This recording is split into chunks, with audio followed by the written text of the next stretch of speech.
Uzbekistan is one of the most interesting countries in the planet for one reason. It's a landlocked country and all of its neighboring countries are also landlocked, making Uzbekistan the only one of two double landlocked countries in the world, the other being Little Liechtenstein. Aside from that, Uzbekistan is an underrated country with lots of beautiful sights and an important link in the historical Silk Road. But obviously, as a double landlocked country, Uzbekistan has an interesting relationship with its neighbors. Before that, let's locate it first on the map, shall we? Uzbekistan is located in Central Asia. Its capital is Tashkent, and its other notable cities are Samarkand and Bukhara, which are historically famous in the country. Its population as of 2020 is around 34 million, making it the most populous in Central Asia. The official language is Uzbek, which is a Turkic language related to other Central Asian languages. Uzbekistan's geography is key to understanding its neighbors. It lies mainly between two major rivers, the Sir Darya to the northeast and Amu Darya to the southwest, which serves as a lifeline to this double landlocked country. Much of Uzbekistan is dry and arid, in which the Aral Sea to the left is like the worst Soviet environmental disaster aside from Chernobyl. The eastern portion is home to much of Uzbekistan's population and economy, the Fergana Valley. This place is shared with two other countries. More on that later. What is worth is that Uzbekistan's borders may make less sense and weirder as the video progresses, and you'll see why. Now on its neighbors. It borders Kazakhstan and the Aral Kum Desert, former the Aral Sea, to the north and northwest, Turkmenistan and Afghanistan to the south, Tajikistan to the southeast, and Kyrgyzstan to the northeast. Uzbekistan is one of the largest Central Asian states and the only Central Asian state to border all the other four. Uzbekistan also shares a short border with Afghanistan to the south. Now let's go one by one.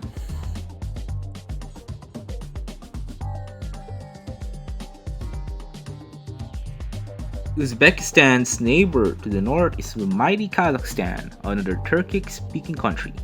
The Kazakhstan-Uzbekistan border is 2,230 kilometers long and runs from the tribe point with Turkmenistan to the tribe point with Kyrgyzstan, making it Uzbekistan's longest external boundary.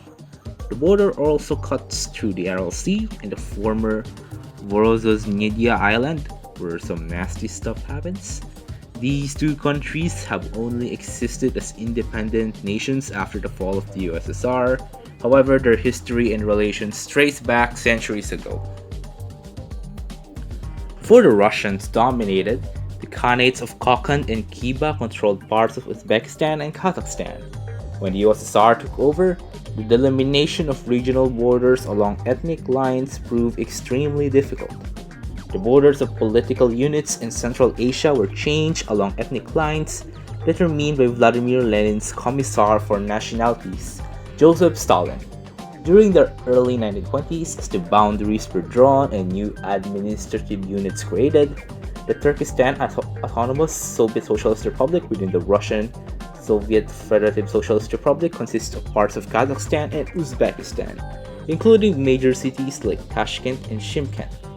Eventually, the respective Kazakh and Uzbek Soviet Socialist republics were created later on, but border issues remained. One such issue was the Karakalpaks, and the Soviets were unsure if they were Uzbeks, Kazakhs, or separate nationalities. Eventually, they were assigned an autonomous oblast with Kazakh SSR, later transferred to the Russian SSR in 1930, and finally to Uzbek SSR in 1936. There were some minor border changes, but they remained stable up to the USSR's collapse. By the wake of independence, both countries have moved forward, although some disputes remain. They were resolved through diplomatic means anyways. Kazakhstan keeps an eye on Uzbekistan, especially in its relations with Kyrgyzstan. More on that later. By 2017, relations have improved. 2018 was declared the year of Uzbekistan and Kazakhstan as cooperation progresses.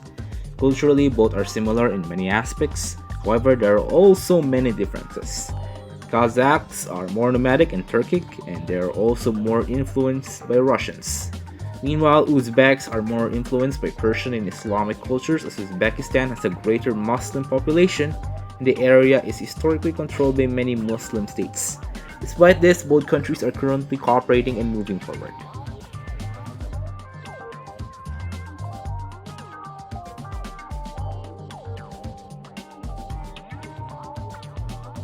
Uzbekistan's southern border faces another Turkic country of Turkmenistan. The Uzbek-Turkmen border runs from the tri-point with Kazakhstan to the tri-point with Afghanistan. It mostly runs along the Amu Darya River and the Karakum Desert. Like Kazakhstan, Turkmenistan also became recently independent after the collapse of the USSR in 1991. The lands of Turkmenistan are usually the gateway of Islamic invaders and traders deep into Central Asia, and no shocker, it divided the powerful Persia from the rich emirates of Bukhara, Samarkand, and Kokand. Eventually, the Emirate of Khiva would control much of Turkmenistan, bordering Persia in the southwest until the Russians arrived. During the Russian Empire years, Turkmenistan was mostly under direct control by Russia. During the revolution and subsequently the USSR years, Turkmenistan saw little revolutionary activity, and it was a hotbed for counter-revolutionary activity. Turkmen nationality was very weak among the population, but the Turkmen communists pushed hard for a maximalist Turkmen republic. This put them in a collision course with the Uzbeks living along the Amu Darya. They weren't delighted when frontier cities like Turkmenabad and Dashus, with a sizable Uzbek population, were given to Turkmenistan instead. But well, both the Turkmen and Uzbek SSRs were created and it stayed that way until the fall of the USSR. Relations worsened after the fall of the USSR due to border issues and the issue of minorities within their own respective countries. It further escalated when Turkmenistan accused Uzbekistan of being responsible for sponsoring an assassination attempt on Saparmurat Niyazov, Turkmenistan's president at the time. However, things cooled down, especially after the new Turkmen president, Gurbanguly Bermuhamedov, took power in late 2006. Border disputes were resolved and diplomatic relations have improved since then. There may still be issues related to the minorities in the border regions until this day, but things are currently quite cool. Culturally, Turkmens are of Oghuz origin, while Uzbeks are of Karluk origin. Therefore, the Turkmen language is closer to Turkish and Azerbaijani, while the Uzbek language is similar to the Uyghur language. Both countries are authoritarian, but Turkmenistan is more isolated than Uzbekistan in terms of openness and regional politics. Despite the differences, these two countries remain brothers but with very different ways of life.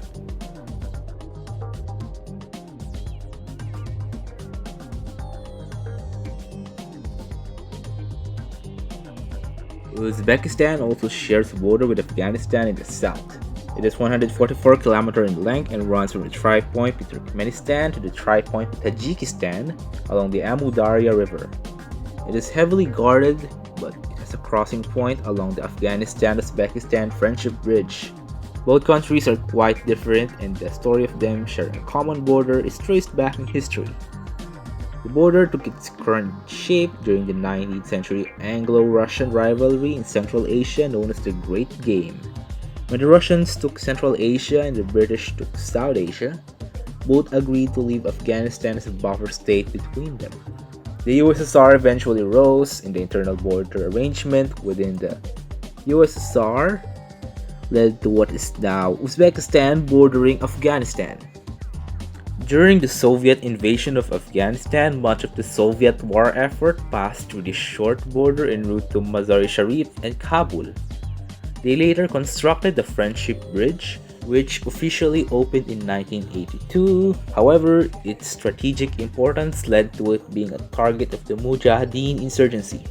The Soviet army eventually left Afghanistan via the bridge in 1989. After the fall of the USSR, the Uzbek-Afghan border was inherited and remains up to this day. The bridge was closed down from 1997 to 2001 due to Uzbek fears over those insurgency before reopening to allow aid following their fall in 2001.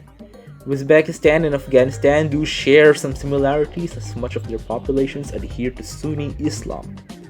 Uzbeks, however, are Turkic, while their main ethnic group in Afghanistan, the Pashtuns, are related to Persians. However, there are also ethnic Uzbeks living in Afghanistan, in which around 3 million live there, whose native territory is in the northern regions of the country. Uzbek is actually an official language in Afghanistan on the regional level. Otherwise known as the Southern Uzbek language, it uses the Perso-Arabic writing system in contrast to the language variant of Uzbekistan, but they are mutually intelligible with a more Afghan-Persian influence.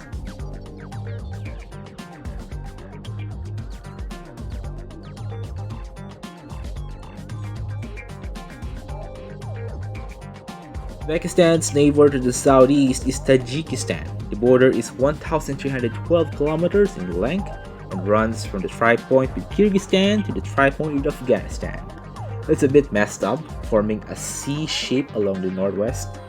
There's one exclave along this border, Sarvan, a long, thin piece of Tajik territory lying within Uzbekistan, north of the Tajik town of Punuk. Like Turkmenistan and Kazakhstan, it recently got independent in 1991 after the collapse of the USSR. But of course, history goes way beyond that. Tajikistan was historically ruled by the emirates of Bukhara and Kokand, but the region was being difficult to control due to its geography. The Russians came, unsurprisingly, and ruled the region. When the USSR rose up, the elimination of Uzbek and Tajik republics were very complicated and divisive. Tajik nationalism, in particular, was poorly developed at the time, and the extremely limited number of Tajik communists were unable to push a stronger case against the much more vocal Uzbeks. The Tajik Autonomous Soviet Socialist Republic was born within the Uzbek SSR in 1925. However, the Tajiks weren't exactly satisfied under this arrangement. The new Tajik SSR was officially created in December 1929, gaining the Khojan region. The arrangement stayed for a long while into the fall of the USSR, when the respective countries inherited their borders. In the wake of independence, tensions were high between the two countries. The civil war in Tajikistan from 1992 to 1997 was a key factor.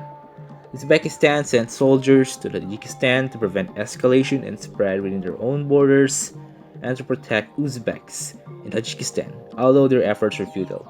Uzbekistan then received a flood of Uzbek and Tajik refugees from Tajikistan due to the war, most of whom remained in Uzbekistan after the war. Tensions remain high due to various reasons such as natural resources. Tajikistan's Rogun Dam, a large hydropower dam under construction that is expected to curb Tajikistan's energy problem, is concerning Uzbekistan that it could harm its lucrative cotton industry. These issues could reach their boiling point if remained unresolved diplomatically, although there is some improvement recently. These two nations remain not that integrated to this day, but culturally, Tajiks and Uzbeks are actually not very distinct.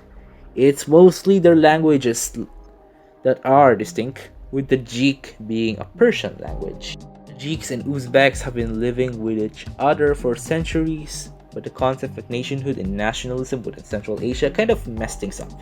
Things remain kind of cold, but I'm not sure what will be their future, hopefully good.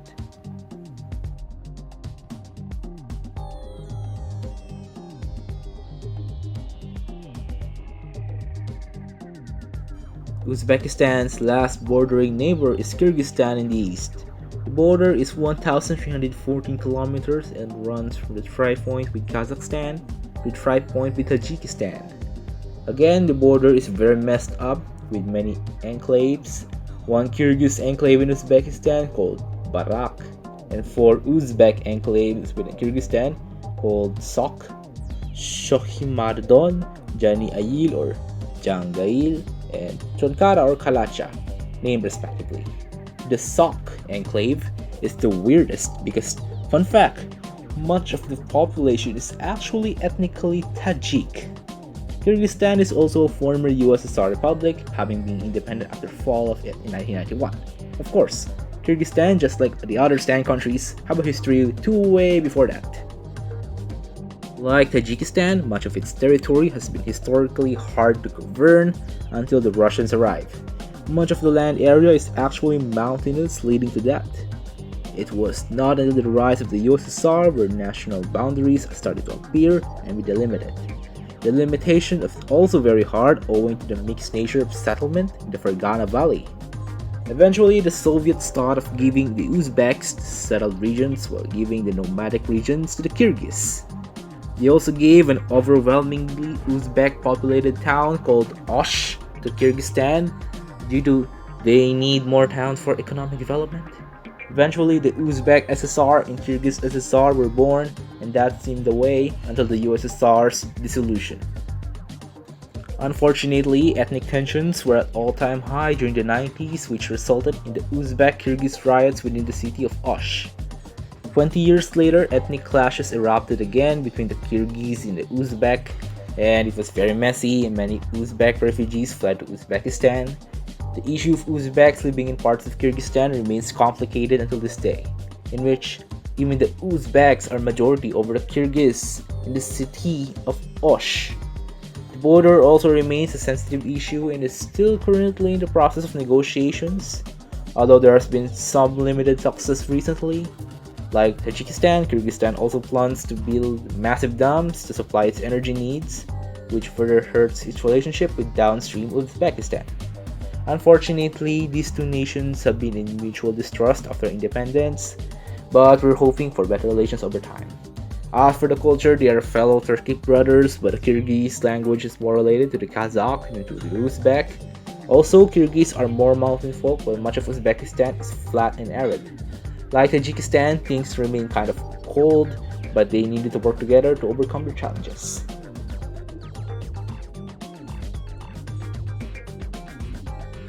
Located in the middle of Central Asia, Uzbekistan does have quite an outreach, despite being relatively overlooked in global politics. Iran has deep cultural and historical ties as Persians have historically dominated parts of Uzbekistan, and they have also influenced each culture. China and Pakistan have also increased economic ties and trade, as China has sought Uzbekistan as a core member of its Belt and Road Initiative, while Pakistan has sought to expand trading opportunities in Central Asia. Meanwhile, Uzbekistan hopes that Chinese funding will boost its economy and allow for Indian Ocean access with Pakistani ports. Although ties were initially rough due to Uzbekistan and Pakistan supporting different Afghan factions, especially during the insurgency years. Finally, the country that shaped Uzbekistan's borders, Mother Russia. As you may have known, Uzbekistan was ruled by the Russian Empire and subsequently the USSR, which assigned the modern borders. After the fall of the USSR, both countries maintained strong ties, although Uzbekistan has also started cooperating with the West. Russian remained prominent in Uzbekistan, and the Uzbek alphabet was once written in Cyrillic during communism years, although it was reverted to Latin script. Overall, Uzbekistan's direction and paths are shaped by its neighbors, which is a consequence of being a double landlocked country. Being far from any coastline with borders drawn not so nicely, being under the position of this country is not entirely easy. However, it seems that Uzbekistan is striving hard, but its neighbors will continue to influence its dynamic. Being at the center of the crossroads between the Middle East, East Asia, and Russia also gives Uzbekistan and other adjacent countries a unique flavor that everyone should taste, and it's quite overlooked, like the majestic cities of Samarkand and Bukhara. But what is certain is that Uzbekistan's future will most likely be influenced by its neighbors. And that is the ongoing, friend. Thank you for watching and hope you like this video. Please subscribe for more country neighbors.